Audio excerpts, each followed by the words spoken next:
Hi everyone. In today's clip, I will talk a little bit about lymphatic system. Just a reminder that anything I post here is not meant to diagnose or cure anything and is for informational use only. For any health-related matters, please remember to consult your healthcare provider. So, our lymphatic system is a network of organs, vessels, and tissues that work together to move a colorless, watery fluid called lymph back into our bloodstream. As a necessary part of our immune system, lymphatic system protects us from infection, and it destroys old or abnormal cells that our bodies don't need anymore. This system also maintains normal fluid levels in our body and absorbs fats and fat-soluble vitamins so that they can make their way into our bloodstream.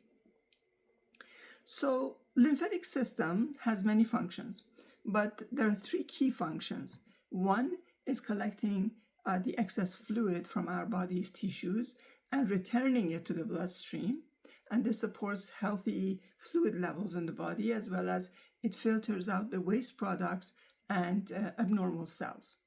Secondly, it helping our body absorb fats, and most nutrients usually travel or can travel through tiny openings or pores in the walls of our capillaries, and our body can then absorb and use them. But certain fats and other molecules are too large to travel in this way. So our lymphatic system collects fluid from our intestines that contain these molecules and transport it back to the bloodstream. 3, protecting our body against invaders. Our lymphatic system is a crucial part of our immune system. It produces and releases lymphocytes, which are type of white blood cells, and other immune cells. These cells look for and destroy invaders like bacteria, viruses, parasites, and fungi that may enter our body. Every day, about 20 liters of plasma, the liquid part of our blood, flows out of these tiny pores in the thin walls of our capillaries. Imagine like water seeping out of a sponge. Where does the liquid go? It delivers oxygen and nutrients to the tissues surrounding each capillary. The tissues hungrily sort of soak up all the nutrients and leave behind waste products. Sort of like a kid who finishes his food but leaves behind a pile of sticky napkins. So the plasma doesn't mind cleaning up this mess. It picks up the waste and then returns it to the bloodstream the same way it came, by flowing back through the pores into our capillary walls. Each day, about 17 liters of plasma returns to our bloodstream in this fashion, in this way. Since 20 liters initially flowed out of our capillary walls, that means 3 liters are still sort of roaming around in our body tissues. That's where our lymphatic system comes in. Tiny lymphatic capillaries pick up this remaining fluid from our tissues, and the name of the fluid here now changes during this trip, and instead of plasma, now it's called lymph. Our lymphatic capillaries move the lymph into larger tubes called lymphatic vessels. These vessels keep the lymph sort of moving until it ultimately reaches one of our major ducts in our upper chest area.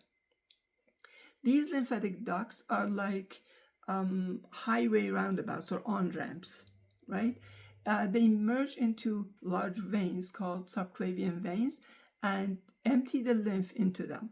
From there, our lymph sort of re-enters our bloodstream and can flow through our body again. Lymphatic system has many organs, like bone marrow, which is the soft, spongy tissue in the center of certain bones, and it makes white blood cells, red blood cells, and platelets. Thymus, which is located in our upper chest beneath our breastbone, and is where T cells, which is a type of white blood cells, fully mature and help our body fight off invaders. Lymph nodes, which are bean-shaped sort of glands that monitor and cleanse lymph as it filters through them. They clear out damaged cells and cancer cells and store lymphocytes and other immune system cells that attack and destroy harmful substances like bacteria. So we have about 600 lymph nodes scattered throughout our body. We may be able to feel some of the lymph nodes through our skin, like in areas like armpits, groin, or neck, but others are sort of deeper inside the body, so cannot be really felt. Spleen is another organ. This is the largest lymphatic organ on our left side under the ribs and just above the stomach. And spleen filters the blood and removes the cells that are old and not working properly anymore. It also keeps red blood cells and platelets available in case the body needs them. Then we have something called MALT, M-A-L-T, or mucosa-associated lymphoid tissue. This mucous membrane exists throughout the body in many important locations. For example, it lines the tonsils, airways, small intestines, and appendix. MALT looks for and destroys germs that could harm us potentially.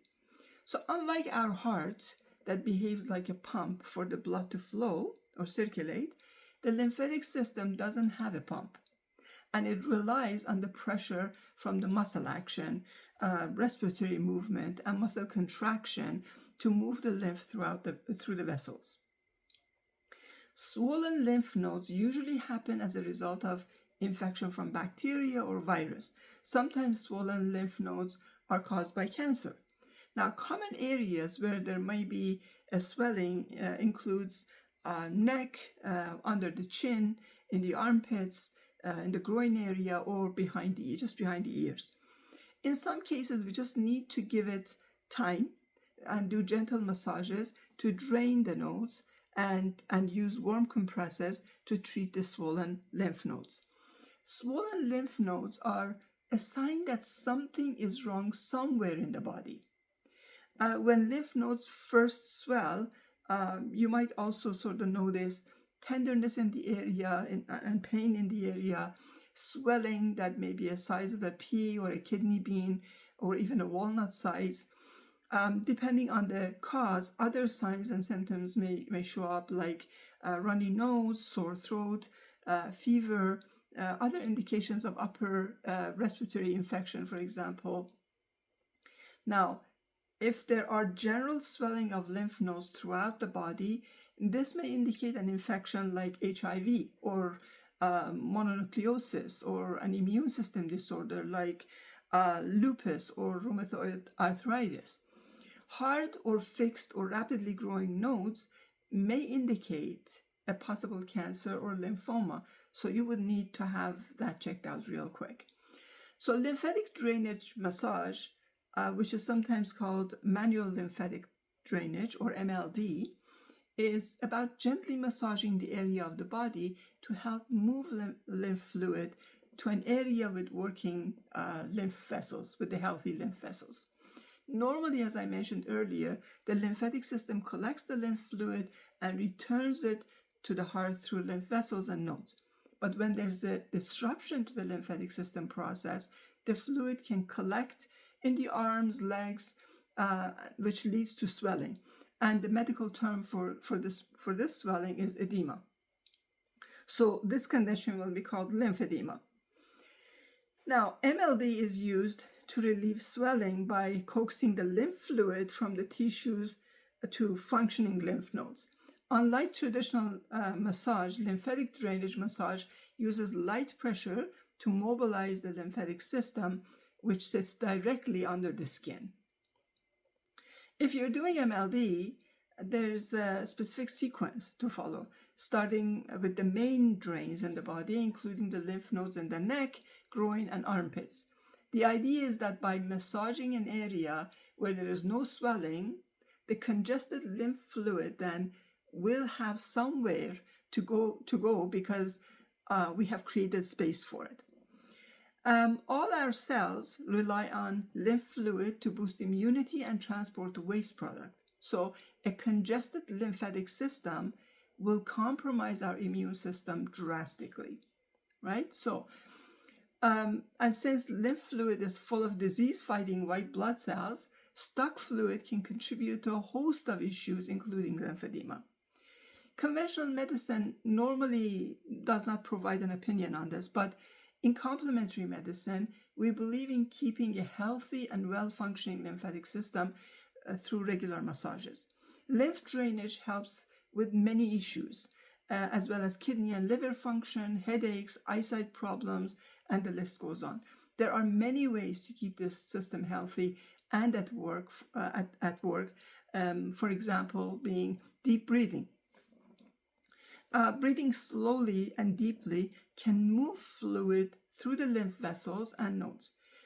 For this, if you place your both hands on your belly and focus on expanding your belly as you inhale and contracting the belly as you exhale, this will help move lymph fluid.